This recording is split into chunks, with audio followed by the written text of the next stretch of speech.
বড়মালীপুর মণ্ডলের অন্তর্গত ২৮ নং ভূতের উদ্যোগে রবিবার স্বচ্ছ ভারত অভিযানের আয়োজন করা হয়। উপস্থিত ছিলেন বিজেপি প্রদেশ সভাপতি রাজীব ভট্টাচার্য সহ অন্যান্যরা। প্রদেশ সভাপতি রাজীব ভট্টাচার্য জানান, বিজেপি স্বাধীনতার অমৃত মহোৎসব উদযাপন করছে। ভারতবর্ষের প্রধানমন্ত্রী আহ্বান করেছেন স্বচ্ছ ভারত অভিযান, বৃক্ষরোপণ কর্মসূচি এবং হর ঘর তিরঙ্গা কর্মসূচিগুলো অংশগ্রহণ করার জন্য। তার এই অঙ্গ হিসেবে ভারতীয় জনতা পার্টির কার্যকর্তারা সারা রাজ্যে স্বচ্ছ ভারত অভিযান, বৃক্ষরোপণ কর্মসূচি এবং হর ঘর তিরঙ্গা অর্থাৎ প্রত্যেক বাড়িতে জাতীয় পতাকা উত্তোলন করার আহ্বান রেখেছে বিজেপি। সেই পরিপ্রেক্ষিতে বনমালীপুর বিধানসভার অন্তর্গত ধলেশ্বর কল্যাণী শিবনগর এলাকায় পৌর নিগমের ২৪ নং ওয়ার্ডে স্বচ্ছ ভারত অভিযান সংগঠিত করা হচ্ছে। আজাদী কা অমৃত মহোৎসবকে উৎসাহ উদ্দীপনার সঙ্গে প্রত্যেক ভারতবাসী উদযাপন করছে। তিনি আরো বলেন, এই পরিবেশটা আমার এবং এই সমস্ত আমার, এই জাগরণটা আমার জন্যই করার জন্যই ভারতীয় জনতা পার্টি এই কর্মসূচির প্রয়াস নিয়েছে।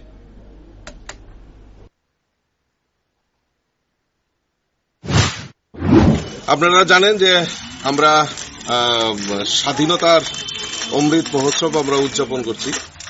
তো আমাদের ভারতবর্ষের রাষ্ট্রনায়ক, আমাদের ভারতবর্ষের যশস্বী প্রধানমন্ত্রী নরেন্দ্র মোদীজি উনি আহ্বান করেছেন আমাদের এই স্বচ্ছ ভারত অভিযান, বৃক্ষরোপণ কর্মসূচি, হর ঘর তিরঙ্গা, এই যে স্বাধীনতা দিবসকে সামনে রেখে বিভিন্ন কর্মসূচির কথা উনি আহ্বান করেছেন। তারই অঙ্গ হিসাবে আমরা ভারতীয় জনতা পার্টির কার্যকর্তারাও আজকে সারা রাজ্যে স্বচ্ছ ভারত অভিযান, বৃক্ষরোপণ কর্মসূচি এবং হর ঘর তিরঙ্গা প্রত্যেক বাড়িতে আমাদের জাতীয় পতাকা উত্তোলনের একটা প্রয়াস আমরা শুরুয়াত করেছি। তো তারই অঙ্গ হিসাবে আজকে আমরা আমাদের কল্যাণী শিবনগর এলাকার ২৪ নম্বর ওয়ার্ডে আমরা দায়িত্ব নিয়েছি যে আমরা এইখানে স্বচ্ছ ভারত অভিযান আমরা করব।